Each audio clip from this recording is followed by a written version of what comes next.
देखिए बाबू, आज पुनः मैं आप सभी बच्चों के समक्ष उपस्थित हूँ और इस बार एग्जामिनेशन में पूछने वाले जो लॉन्ग टाइप क्वेश्चंस होते हैं जिसमें से 3 का जवाब आपको देना होता है, वैसे क्वेश्चन पे डिस्कशन की छोटी सी कोशिश की जा रही है। अगर आप लोग को वीडियो पसंद आए तो लाइक करें, सब्सक्राइब करें और कमेंट करें। हमें विश्वास ही नहीं बल्कि पूर्ण विश्वास है कभी जो डिस्कशन कराया जा रहा है वो एग्जाम में हर हाल में पूछा जाना चाहिए। और उसमें जो सबसे नंबर 1 और VBI क्वेश्चन है बाबू, वो है आपका क्वेश्चन नंबर 1। आराम से एवं ईमानदारी से समझिए। what are the main sources of iodine? What are the main sources of iodine? How can you obtain from sea beds? इसका मतलब है बाबू कि आयोडीन का मुख्य स्रोत क्या है और आप इसे सी बीड्स यानी कि समुद्री घास से कैसे प्राप्त कीजिएगा। तो आयोडीन का जो मुख्य स्रोत है उसमें एक तो आपका ये सी बीड्स है, जिसके बारे में ऑलरेडी आपका क्वेश्चन में दिया गया है। आप चाहिएगा तो इसको सी बीड्स से प्राप्त कर सकते हैं। दूसरा इसका जो मुख्य स्रोत है उसका नाम है आपका चिली साल्टपीटर जी। और इसका तीसरा जो स्रोत है वो है आपका नेचुरल ब्राइन। आप तीनों से आप आयोडीन को प्राप्त कर सकते हो। बट एग्जाम में 5 नंबर का क्वेश्चन जो आपसे पूछा जाएगा वो ये कि इस सी बीड से आप आयोडीन को कैसे प्राप्त करोगे। तो हम लोग प्राप्त करेंगे सी बीड से आयोडीन को कैसे, तो सारे बच्चे ध्यान से समझे।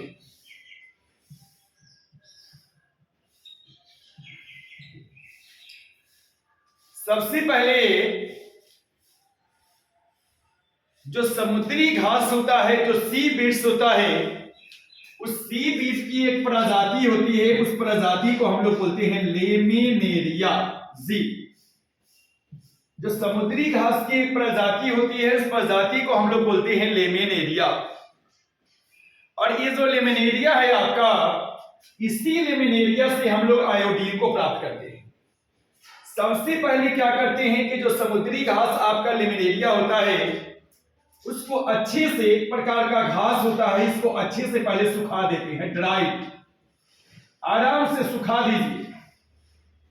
जब पूरी तरह से वो ड्राई हो जाए, खैनी वगैरह जैसे नहीं होता है बाबू, उसी तरह से उसके बाद ये गहरा खड्डा खोदिए जी, शैलो पीट, ये गहरा खड्डा खोदिए, गहरा सा। और इस गहरे खड्डे में आप इसी लेमिनेरिया यानी सी बीड्स को डालिए और डालने के बाद इसको जला दीजिए, बंद कर दीजिए। बंद करने के बाद क्या होगा कि इसका राख प्राप्त होगा। कोई क्वेश्चन कहेगा भैया गहरे खाई में क्यों जलाएंगे? इसलिए कि इसका आयोडीन का कोई भी भाग नष्ट ना हो सके, इसलिए गहरे खाई में इसको रखा जाता है। जब जलाने के बाद इसका जो राख प्राप्त होता है बाबू, उस राख को हम लोग बोलते हैं किल जी, किल। इस राख को, ऐश को जो होता है इसका प्राप्त होता है, इसको हम लोग बोलते हैं किल। अब क्या करते हैं कि किल को वहां से निकाल लेते हैं और निकालने के बाद पुनः क्या करते हैं, इसको पानी में घुला देते हैं, डिजॉल्व इन वाटर, पानी में घुला दिया। तो 2 चीजें होती है घुलाने पे, कोई चीज ऐसी होती है जो घुलती है और कोई ऐसी चीजें होती है जो नहीं घुलती है। तो जो चीज नहीं घुलेगा यानी इनसॉल्युबल होगा वो आपका सॉल्यूशन के ऊपर मौजूद रहेगा और जो भूल जाएगा वो अंदर। अब इसको क्या करते हैं हम लोग, फिल्ट्रेशन करते हैं, इसको अब छान दें। छानने के बाद जितना सारा इंप्यूरिटीज है, सारा का सारा इंप्यूरिटी आपका निकल के बाहर चला जाएगा और जो सॉल्यूशन में बचा हुआ रहेगा वही आयोडीन होता है, जिसमें आयोडीन की मात्रा लगभग 12% के आसपास है। अब ये जो आयोडीन प्राप्त होता है सोडियम आयोडाइड या पोटेशियम आयोडाइड के साथ, इसकी प्रतिक्रिया MnO2 एवं H2SO4 के साथ कराते हैं। परिणाम स्वरूप क्या होता है कि MaHSO4 plus I2 plus H2O का निर्माण हो जाता है। इस तरह से आपका आयोडीन यहां पे प्राप्त हो गया। तो आशा करते हैं आप लोग को ये वीडियो समझ में आया होगा। फिर सिंपल, एकदम सिंपल तरीके से समझिए। हमने सी बीट को लिया, सुखा दिया, सुखाने के बाद गहरे खाई में डाला, जला दिया, राख का नाम हमने केल्प दिया, पानी में डाल दिया, घुला दिया, इम्प्यूरिटी को अलग कर दिया, सॉल्यूशन के अंदर आयोडीन मौजूद है। अब इस आयोडीन को MnO2 और H2SO4 के साथ मिला दिया, इसको बोलते हैं मदर लिक्विड। जो आयोडीन आपका इसमें बचा हुआ रह जाएगा उसको बोलते हैं मदर लिक्विड। अंत में MnO2 और H2SO4 में मिलाया, फाइनली I2 प्राप्त हुआ और इस तरह से प्राप्त I2 को बोलते हैं iodine.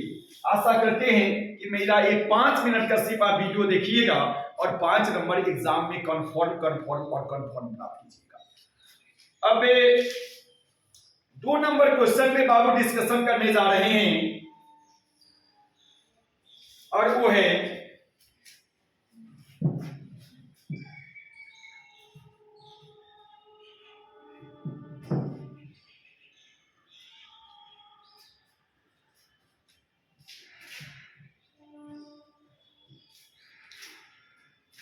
Explain manufacturing of sulphuric acid by contact process.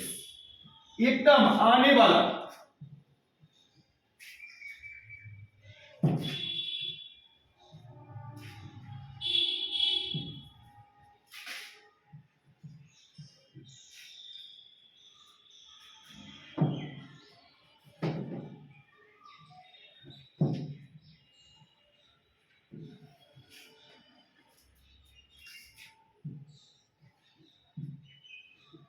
Explain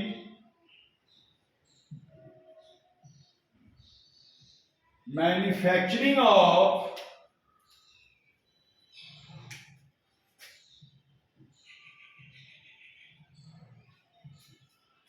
H2SO4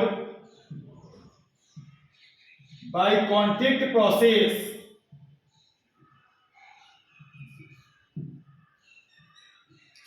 तो वो सबसे पहले आप लोगों को बता दें कि सल्फ्यूरिक एसिड को इंडस्ट्रियली हम लोग जिस विधि से प्राप्त करते हैं उसको हम लोग बोलते हैं कॉन्टैक्ट प्रोसेस। एक्चुअली में कॉन्टैक्ट प्रोसेस में 3 स्टेप होता है आपका। पहले स्टेप में सल्फर डाइऑक्साइड का रिएक्शन O2 के साथ कराते हैं तो आपका सल्फर डाइऑक्साइड बनता है। फिर सल्फर डाइऑक्साइड का रिएक्शन H2SO4 के साथ कराते हैं तो ओलियम यानी H2S2O7 बनता है।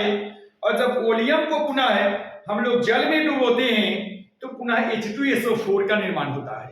ये एक रिवर्सिबल प्रोसेस होता है और ये ली-सतोलिए के प्रिंसिपल को फॉलो करता है। कैसे? एकदम मेरा एक वीडियो देखिए और बिल्कुल मेहनत नहीं कीजिए, सिर्फ मेरे वीडियो को देख लीजिए बस। पहला स्टेप क्या है होगा? SO2। SO2 को O2 के साथ रिएक्शन कराओ, बन गया SO3। अगले स्टेप में देखो क्या है? SO3 बनाना H2SO4 है बट इसमें H2SO4 ही मिलाना है। आप कहिएगा सर ये कैसे होगा? H2SO4 बनाना है तो H2SO4 क्यों मिला रहे हैं? तो दही बनाने के लिए दूध में जब तक दही नहीं मिलाइएगा क्या आपका दही का निर्माण संभव है? अब ये दोनों जुड़ेगा।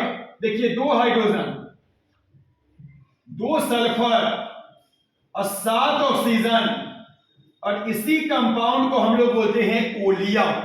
परीक्षा में ये भी पूछ सकता है कि what is the molecular formula of oleum? याद रखिएगा H2S2O7। और तीसरा स्टेप क्या होता है कि जब ओलियम को हम लोग जब जल में डुबोते हैं तो देखिए 2 + 2 4 हाइड्रोजन, 2 सल्फर और 7 और 1 8 ऑक्सीजन। यानी एक लाइन में कहा जाए तो आपका बन गया 2H2SO4। कितना आराम से, SO2 plus O2 SO3, SO3 plus H2SO4 H2S2O7 H2S2O7 H2O 2 mole of H2SO4। आशा करते हैं कि समझ में आपको बिल्कुल आ गया होगा। अगला जो सुपर डुपर VBI क्वेश्चन बन रहा है, हो सकता है लाइन से आप लोग को यही पूछा जाए, manufacturing of nitric acid by Oswald process. और ये ओसवाल्ड प्रोसेस से तो बनेगा ही, लेकिन ये 50% HNO3 Cu के साथ रिएक्शन कैसे करेगा, ये भी आपको जानना बेहद बेहद जरूरी है। तो एक अगला क्वेश्चन है बुआ, एक्सप्लेन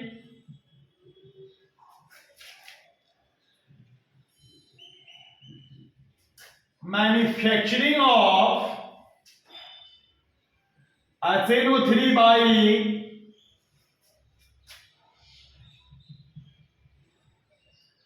ओसवाल्ड प्रोसेस।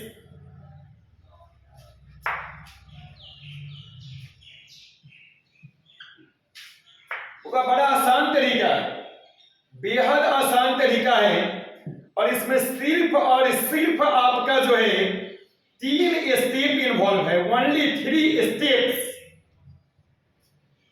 सबसे पहले क्या होता है कि हम लोग अमोनिया को लेते हैं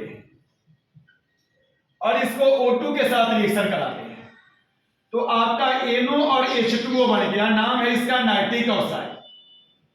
जी, रिएक्शन प्लैटिनम की उपस्थिति में 700 डिग्री टेम्परेचर। अगले स्टेप में देखते रहिए, NO को पुनः O2 के साथ रिएक्शन कराएंगे, आपका बन जाएगा NO2, नाम होगा इसका नाइट्रोजन पीरू ऑक्साइड। बिल्कुल आपको मेहनत करने के लिए नहीं कहा जा रहा है, सिर्फ वीडियो को देखिए एक बार 2 बार। और तीसरा स्टेप, NO2 को पानी में हवा की उपस्थिति में घोल दीजिए, बस आपका बन गया HNO3 नाइट्रिक एसिड। बस कुछ नहीं दिमाग लगाना है। क्या होने का, NH3 plus O2 NO plus O2 NO2 plus H2O plus O2 HNO3। फिर देखो, NH3 plus O2 NO plus O2 NO2 plus H2O plus O2 HNO3। आशा करते हैं आपको समझ में आ गया होगा। फिर बोलते हैं NH3 plus O2 NO plus O2 NO2 plus H2O HNO3 हो गया। फिर अगले स्टेप में ये आपका HNO3 के साथ रिएक्शन कैसे करेगा, सो आपको देखना है। तो जब Cu की प्रतिक्रिया 50% HNO3 के साथ कराओगे तो क्या बनेगा, दिमाग लगाओ, क्या क्या बन सकता है। सबसे पहले CuNO3 के साथ जुड़ेगा, तो CuNO3 का होल ट्वाइस, फिर क्या बनेगा NO, फिर क्या होगा H2O। बाकी तुम लोग आराम से चाहो तो बैलेंस कर, CuNO3 plus NO plus 50 H2। इतना लिखिएगा तो 5 नंबर का एग्जाम में आपका कन्फर्म क्वेश्चन लिखा जाएगा, 5 नंबर का। अगला एक और जो सुपर डुपर VBI क्वेश्चन इस बार बन रहा है, और बल्कि बहुत ज्यादा एक ऑर्गेनिक से क्वेश्चन डिस्कशन कर रहे हैं, और वो ये कि 1 डिग्री 2 डिग्री और 3 डिग्री अल्कोहल में क्या अंतर है। 1 डिग्री 2 डिग्री और 3 डिग्री अल्कोहल में क्या अंतर है। सारे बच्चे ईमानदारी से समझने का प्रयास कीजिए कि 1 डिग्री 2 डिग्री और 3 डिग्री अल्कोहल में अंतर क्या है।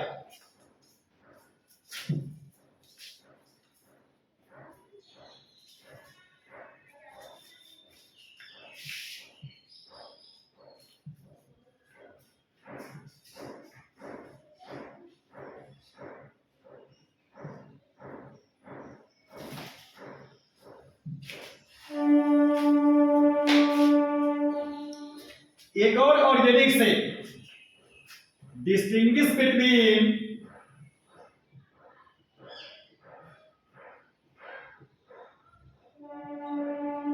One degree 2 degree and 3 degree alcohol.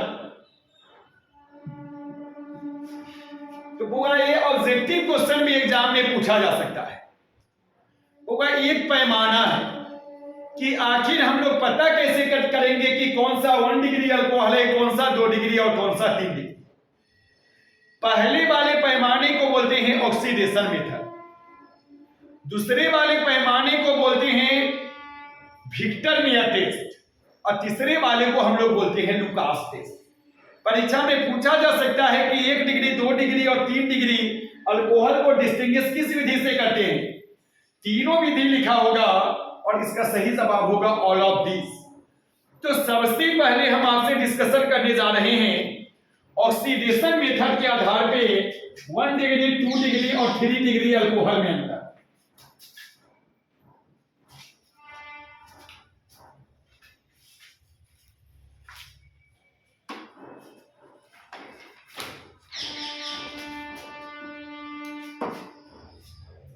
सबसे पहले होगा 1 डिग्री अल्कोहल, उसके बाद 2 डिग्री अल्कोहल और उसके बाद ये रहा आपका 3 डिग्री अल्कोहल। जैसे 1 डिग्री अल्कोहल होगा यही है, देखते रहिए।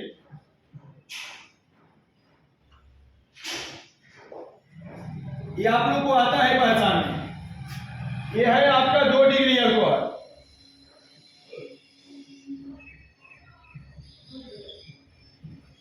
और ये रहा आपका 3 डिग्री अल्कोहल।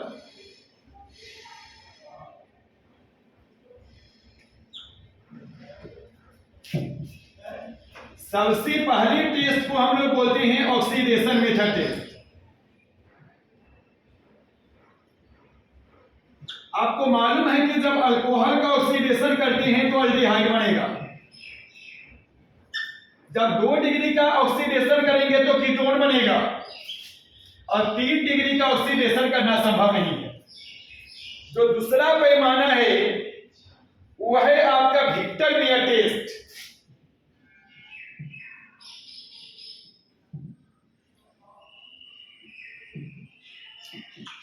जब विक्टर मेयर टेस्ट कीजिएगा, यानी जब 1 डिग्री अल्कोहल को विक्टर एजेंट की उपस्थिति में आप हीट कीजिएगा तो आपका बनेगा रेड कलर। जब 2 डिग्री अल्कोहल को लीजिएगा तो ब्लू कलर और 3 डिग्री जो है वो कोई भी कलर शो नहीं करेगा, नो कलर। और तीसरा जो पैमाना है उसको बोलते हैं लुकास टेस्ट। एक बार से वीडियो को जरूर आप लोग देखें। होगा ZnCl2 और HCl के मिक्सचर को बोलते हैं लुकास रिएजेंट। जब 1 डिग्री अल्कोहल को आप गर्म करोगे, हीट करोगे लुकास टेस्ट के साथ, तो ये आपका कलरलेस बना रहेगा। अगर 2 डिग्री को गर्म करोगे तो इसका कलर हो जाएगा टर्बिड 3 से 5 मिनट में। लेकिन जब 3 डिग्री अल्कोहल को करोगे तो तुरंत इसका कलर टर्बिड हो जाएगा, तुरंत, इमीडिएटली। अब देखिए कितना आसान है। जब 1 डिग्री अल्कोहल का ऑक्सीडेशन करेंगे तो अल्डिहाइड, 2 का करेंगे तो कीटोन और 3 का करेंगे तो कुछ नहीं। जब 1 डिग्री अल्कोहल का विक्टर मेयर टेस्ट करोगे तो रेड कलर, 2 डिग्री का ब्लू, इसमें कोई कलर नहीं। जब Lucas reagent ZnCl2 plus HCl के साथ रिएक्शन करोगे, हीट करोगे तो यहाँ पे कलरलेस होगा, यहाँ पे टर्बिड 3 से 5 मिनट में, यहाँ पे तुरंत टर्बिड हो जाएगा। बस हो गया 5 नंबर का क्वेश्चन। 5 मिनट आपको मेहनत करने की आवश्यकता महसूस नहीं होगी। इसके बाद अगला जो सुपर डुपर VVI क्वेश्चन बन रहा है इस साल एग्जाम के लिए,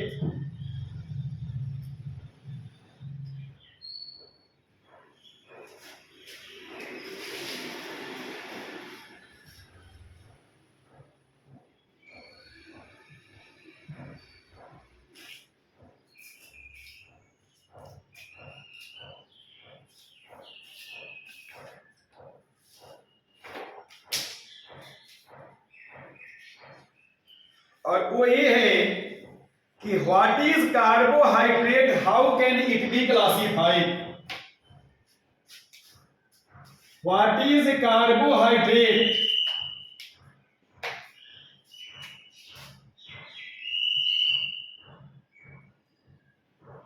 व्हाट इज कार्बोहाइड्रेट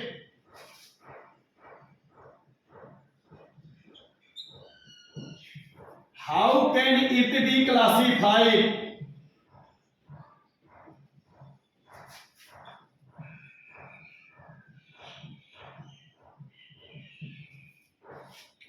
तो ध्यान देंगे प्लीज, अगर आप कार्बोहाइड्रेट को दो भागों में तोड़िएगा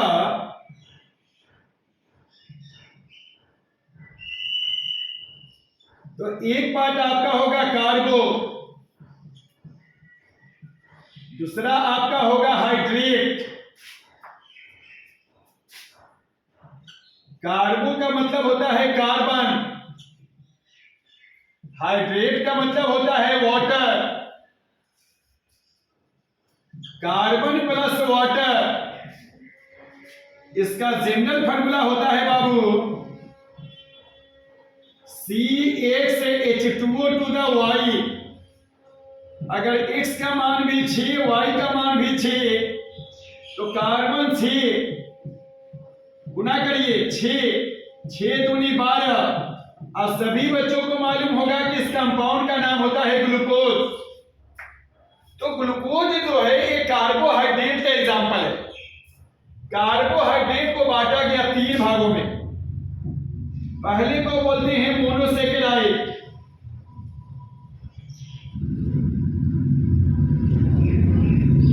दूसरे को बोलते हैं ओलिगोसेकेराइड,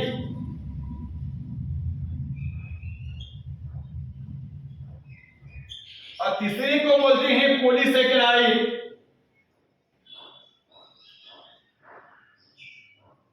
ये कार्बोहाइड्रेट का सबसे सिंपलेस्ट यूनिट है, यानी इसके बाद इसको तोड़ना संभव नहीं है। इसका एग्जाम्पल है ग्लूकोज, फ्रुक्टोज, गैलेक्टोज वगैरह। जैसे सबसे पहले होगा आप ग्लूकोज को ले लीजिए, इसको आप फ्रुक्टोज भी कह सकते हैं, इसको आप गैलेक्टोज, क्योंकि molecular formula same, structural formula अलग अलग, यानी इसको बोलते हैं आइसोमर। हाइड्रोलिसिस करिए, क्योंकि ये सबसे छोटा पार्ट है इसलिए इसको तोड़ना संभव नहीं है। लेकिन बगल जब ओलिगोसेकेराइड में आइएगा तो इसका एग्जांपल होता है फ्रुक्टोज, माल्टोज, C12H22 और O11। H2O के साथ रिएक्शन कराइए, कार्बन 12 था, हाइड्रोजन 22 प्लस 2 24, ऑक्सीजन 11 प्लस 1 12, 2 से भाग दीजिए, C6H12O6, यानी C6H12O6 का यहां पे 2 मोल बना। यानी एक ऐसा कार्बोहाइड्रेट जिसको तोड़ने पे 2 से लेके 10 तक मोनोसेकेराइड बनेगा, उसको बोलेंगे ओलिगोसेकेराइड।